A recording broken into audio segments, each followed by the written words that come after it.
What do we have here? We have a Ford Flex. Now, I have never looked at one of these, and this will be my first time doing it, but I thought about buying one of these. I found one for $1,500 there about 2 years ago, and it had a bad motor, so obviously I'd have to put something into it to run it. I was thinking maybe for full-size straight stock, but here's the problem. Would they make me run this with the vans, or could I run it with like Crown Vics and stuff? As far as I'm concerned, how you tell a minivan apart from a regular car is sliding doors, and this vehicle does not have sliding doors. Now some people might say that this is an SUV, but for an SUV I think it would have to be all-wheel drive, and this thing here is not all-wheel drive by the look of it. Now that I get a closer look at it, I'm not really overly impressed, to be honest. What I see is a burnt car, but let's look past the burnt. What I see is there's no upper rad support. It's all plastic. It looks like the Ford Fusion up here. It's all plastic. It's got a steel bumper on it from factory, which is nice, but again, it's a really big motor jammed into a tight space. Obviously it catches fire. It looked like it caught fire on maybe the back manifold and went from there. But we have aluminum kind of spindles up front. Now these here, they're quite beefy, so I don't think this would really be a big issue. I think that these spindles would actually hold up to a good shot, but I haven't tested it, so I can't say that. But bolt pattern's very easy to come by, 5 on 4.5, I'm pretty sure that is.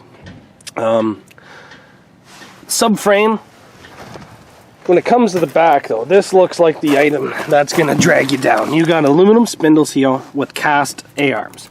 The cast A-arms actually look very weak, same as the aluminum spindles. Like, look how tiny this is down here. You pop that, and then the back end will start twisting around. You'll still be able to drag it, but it looks like there's a design spot in the frame there for it to buckle right between subframes, but it's got a fairly large rear subframe. And again, lots of space back here.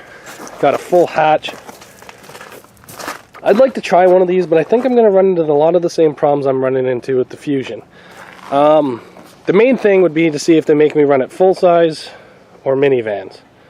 Looks like an aluminum hatch. Is that aluminum? No, that's steel. It's got a steel hatch. It just seemed kind of... looks like the aluminum started to melt, but no, it's definitely steel. But it's got a full steel roof. This kind of reminds me of the old GM squarebacks and Ford squareback wagons, so I was kind of hoping that these things would be a lot better than what I'm seeing, but I'm just not seeing it. I don't know. If I find one cheap, I might just buy it because I want a derby one. But there's, like I said, the big drawbacks is mostly the rad support, the motor. We'll have to see though. We'll have to see. What do you guys think? Do you think this Ford Fit or Ford Flex would be a good derby car? Let me know down in the comments. I'm still a little, I don't know, don't really know yes or no on it. I think it would be okay. I don't think it would win any awards for being the new toughest car, but I think the back end, if you put better spindles in it, would be half decent. So thanks for watching, guys, and we'll see you back here tomorrow.